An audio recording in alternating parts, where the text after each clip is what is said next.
Sur l'Olympe, les dieux se déchiraient, et Zeus finit par céder et permit à chacun d'intervenir à sa guise directement dans la bataille. C'est au milieu d'une totale confusion qu'Énée reconnut Achille. Il se précipita sur lui, mais le demi-dieu grec était beaucoup plus fort que lui et le fit rapidement rouler à terre sans difficulté. Achille s'apprêtait même à l'achever quand Poséidon parvint in extremis à extraire le malheureux Énée du champ de bataille. Au milieu du fracas épouvantable des armes et des cadavres qui jonchaient le sol, Hector se retrouva face à Achille. Les deux hommes se haïssaient. Apollon, qui craignait qu'Hector ne tombât à son tour sous les coups, le subtilisa du champ de bataille pour le remettre à l'abri des remparts. Mais Hector ne voulait pas se dérober. Il était prêt pour le combat suprême et résolu à combattre Achille. Alors, il redescendit seul sous la muraille et il se mit à attendre Achille. Lorsque celui-ci arriva, il prit peur et il se mit à courir autour de la muraille de Troie. Achille le poursuivit. Andromaque et Priam suivaient la scène, horrifiés du haut des remparts, tandis que Zeus, dans son palais, pesait le destin des deux guerriers avec sa balance d'or. Au cours de sa fuite, Athéna, à son tour, apparut à Hector et sut le convaincre de faire face à Achille. L'affrontement fut bref, car Achille savait que l'armure qu'avait revêtue Hector avait une faille, car c'était la sienne qu'il avait prêtée à Patrocle. Achille frappa donc directement au cou et Hector s'écroula, mortellement touché.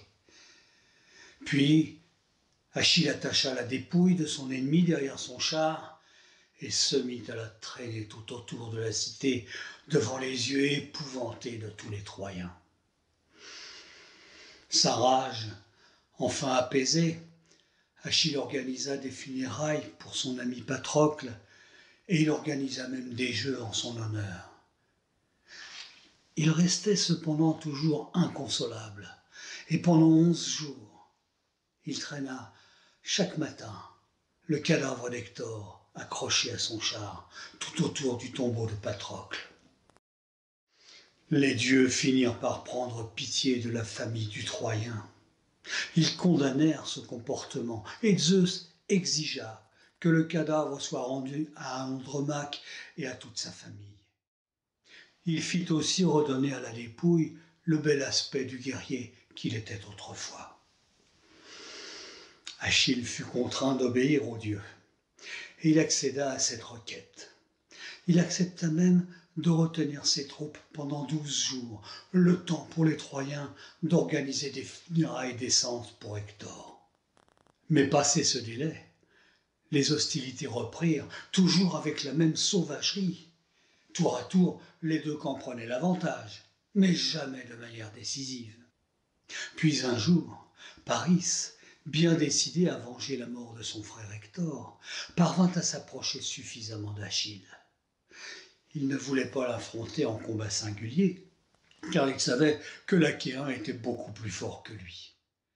Aussi, guidé par Apollon, il lui décocha une flèche dans le talon. Il savait que c'était la seule partie de son corps qui était vulnérable, car c'était le talon que tenait sa mère Thétis lorsqu'elle l'avait plongé dans le Styx. La mort d'Achille sema de nouveau un grand trouble parmi les Achéens. La perte d'un tel héros les affaiblissait considérablement, et l'espoir d'une victoire se dissipait de plus en plus. Cela faisait maintenant près de 10 ans que durait cette guerre, et tous les officiers, comme tous les soldats, n'avaient plus en tête qu'une seule idée, rentrer à la maison pour retrouver leur famille. Même le roi Ménélas avait abandonné tout espoir de victoire et de retrouver son épouse Hélène. On commençait à préparer les bateaux pour le retour. Un seul ne voulut pas céder à cet esprit de défaite. C'était Ulysse. Il décida de faire une ultime tentative et se rendit auprès du roi Ménélas. Il lui expliqua qu'il avait un plan, que ce qui n'avait pas pu être fait par la force, il le ferait par la ruse. Il lui demanda quelques jours pour mettre son plan à exécution. Si celui-ci échouait, alors il se rallierait au choix de la majorité et rentrera dans son pays. Ménélas lui accorda le délai.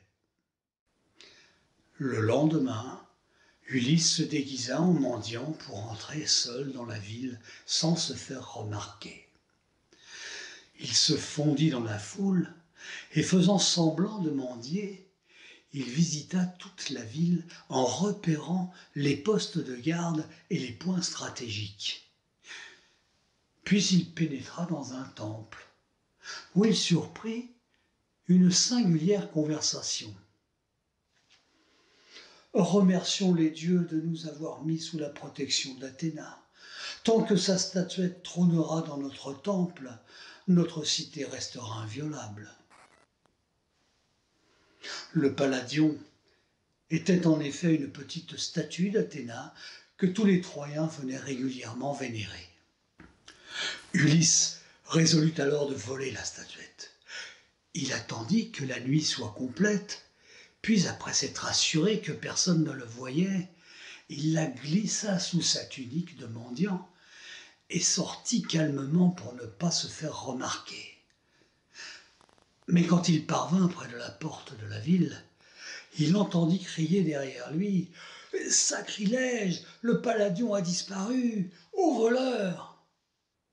Un homme commença à soupçonner ce mendiant qui accélérait le pas en direction de la porte. Et la poursuite s'engagea. « Au voleur, arrêtez cet homme !» Mais Ulysse arriva enfin à la porte en courant. Il bouscula les deux gardes qui tentaient de l'empêcher de fuir et disparut de l'autre côté des murailles, protégé par la noirceur de la nuit. Il avait toujours la statuette entre les mains.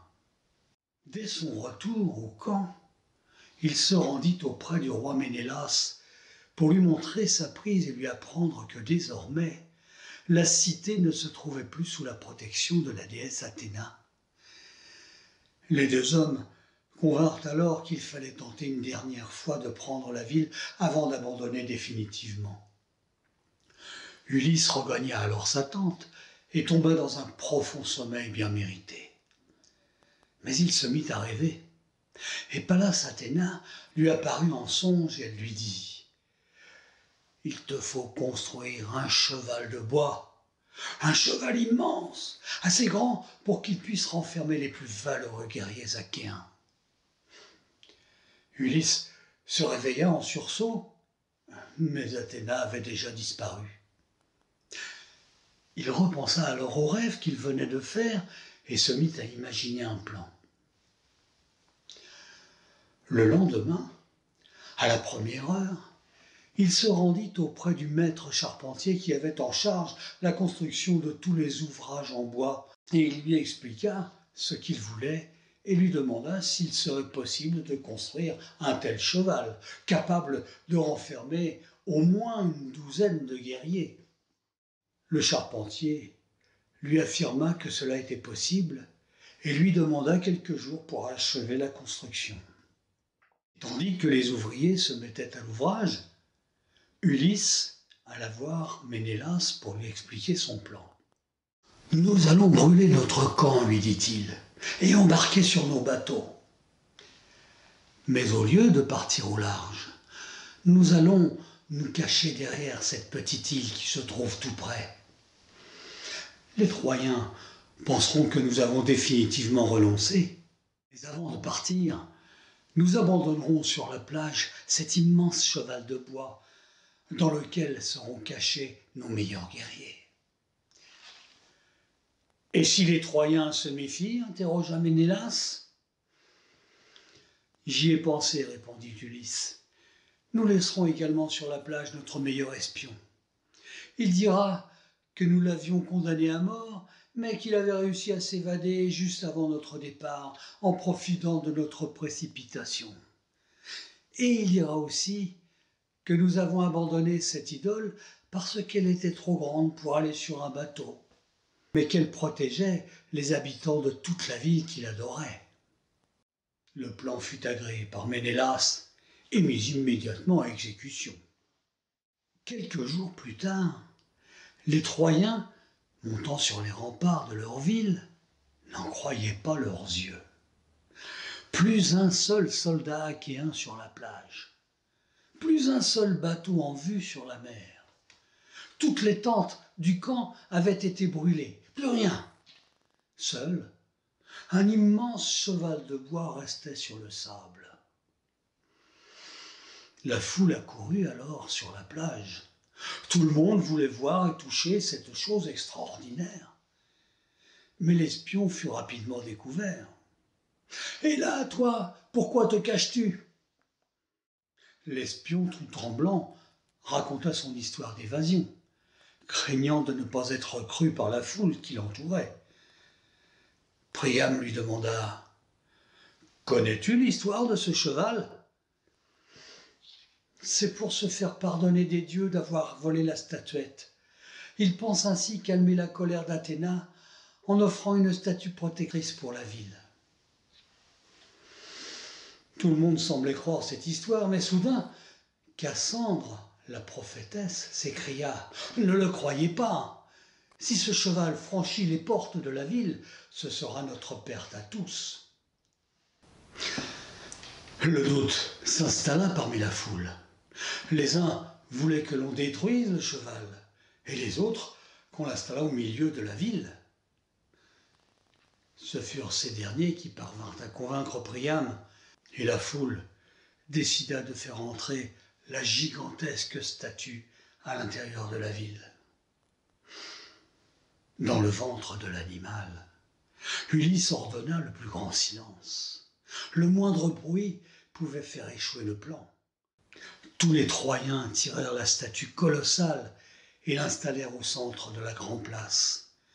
Bientôt, toute une foule joyeuse se mit à danser autour. Le roi Priam décida l'organisation d'une fête somptueuse pour célébrer la victoire sur les Achéens. Et quand arriva le soir, la fête était grandiose sur la place, tandis qu'à l'intérieur du cheval, les hommes commençaient à beaucoup souffrir de devoir rester immobiles et silencieux. Jusqu'à tard dans la nuit, les soldats troyens s'enivrèrent à en perdre la raison. Puis ils s'écroulèrent, un à un, plongés dans un profond sommeil. L'alcool est bien souvent à l'origine de drames épouvantables. C'est alors qu'Ulysse décida de passer à l'offensive. Il ouvrit une trappe sous le ventre du cheval et se glissa jusqu'au sol à l'aide d'une corde. Tous ses compagnons le suivirent.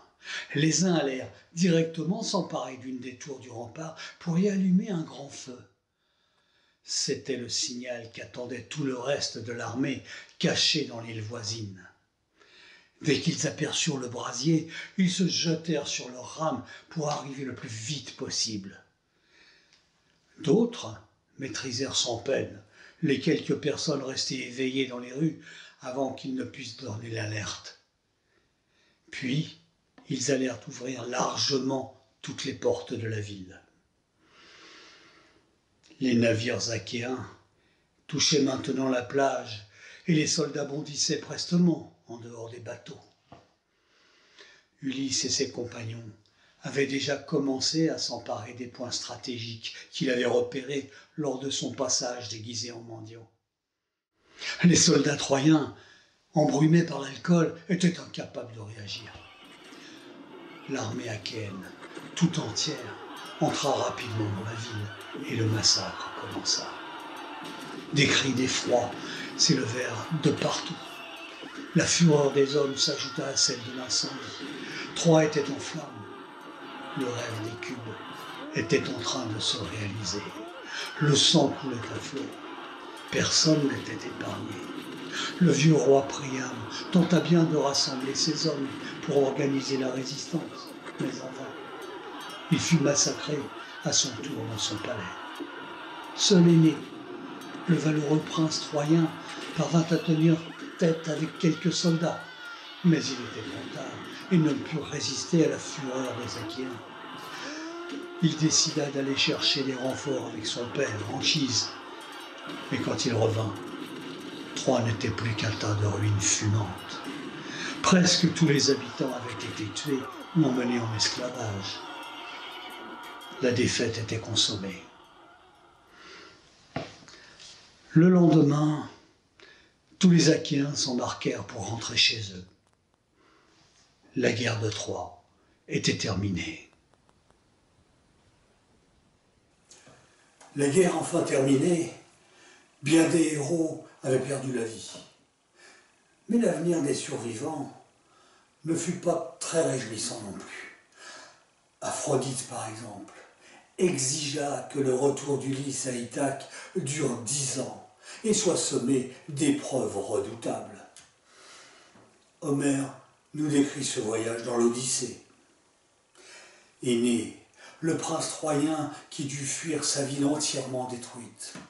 Il mit lui aussi plusieurs années à retrouver une nouvelle terre d'accueil. C'est Virgile qui nous racontera ce voyage dans l'Énéide. Sa descendance fondera la ville de Rome plusieurs siècles plus tard. Agamemnon, le cruel Agamemnon, il avait obligé Cassandre à devenir sa maîtresse. À peine de retour à Mycène, sa femme Clytemnestre les fit assassiner tous les deux. Et la pauvre Andromaque, elle devint l'esclave du fils d'Achille. Elle vit son fils Astyanax précipité du haut des murailles de Troie. Mais hélas, il rentra chez lui à Sparte, dans un vaisseau rempli d'or, et parvint à reconquérir le cœur d'Hélène. Il vécut heureux, lui, avant de rejoindre les Champs-Élysées. Et à sa mort, Hélène fut chassée de Sparte et se réfugia dans Rhodes, où elle fut assassinée par la reine Polyctos. Quant à Paris, par qui tous ces malheurs étaient arrivés, il fut mortellement touché par une flèche à la toute fin du conflit.